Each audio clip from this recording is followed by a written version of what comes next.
We've all got the same 24 hours in a day. Oh, I know you've heard some dickhead say that, haven't you? Thing is, we really don't. And I swear down, if I hear someone say that again, I might actually launch my protein shaker at them. And it's not even going to be any like ordinary protein shaker. It's going to be, you know, that one that's been in the car, your hot ass car, for time, for like a week, right? And you know what? You know that minute when you open the top and it literally just blows up with stink? That's going to be the protein shaker that I throw at that motherfucker's head. All right, yeah, we technically all have 24 hours. But let's be honest, your 24 hours aren't the same as someone who doesn't have kids or doesn't have a job that drains the living fuck out of them and isn't juggling life like a fucking circus act. If you've got work, kids, responsibilities, stress, your day's packed before you even get to the gym. So it just annoys me when people hit you with that no excuses stuff. They're forgetting one thing. You're human. You have a life. You have a job. You might have a family. You have responsibilities. This whole we have the same 24 hours nonsense, it's a hustle culture bullshit thing. I mean, it sounds motivational, yeah, until you realize it's basically guilt with a fucking six-pack. Like, yeah, motherfucker, me and Beyonce technically have the same clock. But she's not out here doing her washing, her cooking, or stuck in the M25 trying not to lose her mind. Some people have help, some people don't. Some people might have health issues, night shifts, financial stress. So stop comparing your journey to theirs, because it's pointless. End of the day, your 24 hours might not look like theirs. But that does not mean that you're not working hard. It means you're working within your reality, and that's perfectly fine. And then, you know, whilst we're talking about this, let's talk about genetics. We don't all start from the same place. Some people touch a dumbbell and then suddenly they're shredded. Others train their living arse off for months and still are waiting for their biceps to make an appearance. That's not laziness, that's biology. The problem is people scroll social media and see someone lean, strong, smiling in perfect lighting, and then they start thinking, why don't I look like that? Social media is the biggest mindfuck. Do you understand that when you go onto social media and you're scrolling, yeah, and you're seeing all these fitness influencers and all that, you are looking at what I would say is the top 1%. That's not fucking reality. These people have good genetics. They take pictures and videos at certain angles. They take it with perfect lighting. They use filters. Fuck, even now there's apps that can, slim down your waist and make your bum bigger and all this kind of shit. We have found influencers who are manipulating their image on social media to make them look better. And those are the motherfuckers you're comparing yourself to. You got a life. Stop comparing your reality to someone else's highlight reel. You're not behind. You're just on your own timeline. And that's fine. Now, don't be one of those dickheads that try to twist what I'm saying.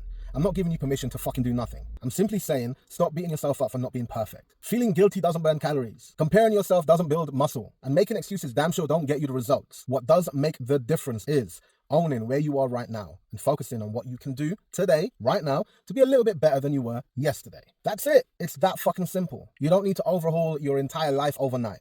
Just stack the small wins. Simple, small steps will get you to the bigger picture. I think people don't understand it because, or they don't believe it, should I say, because it sounds so simple. Remember, those small steps, those small wins add up.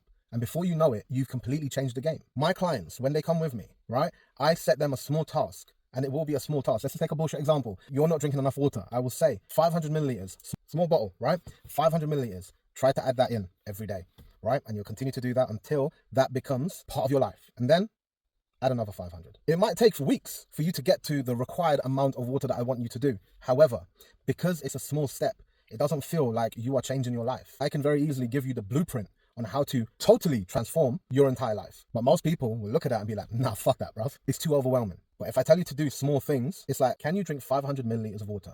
Yes, any motherfucker can do that throughout the day. Once that's done, you add a bit more, you add a bit more. So by the end of, let's say, 3 months, you've developed not only something that's personalized to you, but now everything is happening and it's flowing without thinking too much. End of the day, it's doing the small things consistently and also doing the best that you can. Maybe today you couldn't smash an hour in the gym. Oh, that's no problem. Go for a walk. Get your steps up. That's progress. Maybe you didn't nail your nutrition. However, you didn't say, fuck it, I'm going to eat an entire cheesecake, some Krispy Kreme donuts, and have about 15 liters of ice cream. That's progress. Maybe you didn't have a great session. Maybe you weren't as strong as you thought you were going to be, but you turned up and you did your best. That's progress. What we're doing here, this isn't about perfection.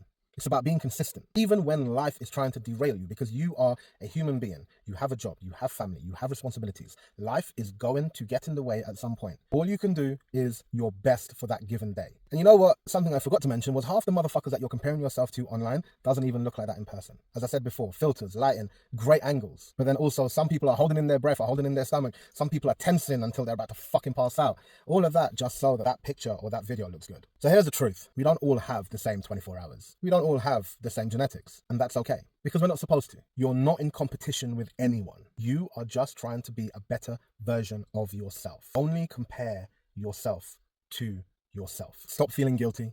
Stop looking left and right and start focusing on what you can do today that moves you forward to your goal, even if it's a little bit. Because remember, It's those small steps done consistently that change everything. Now, if this hit home, do me a favor.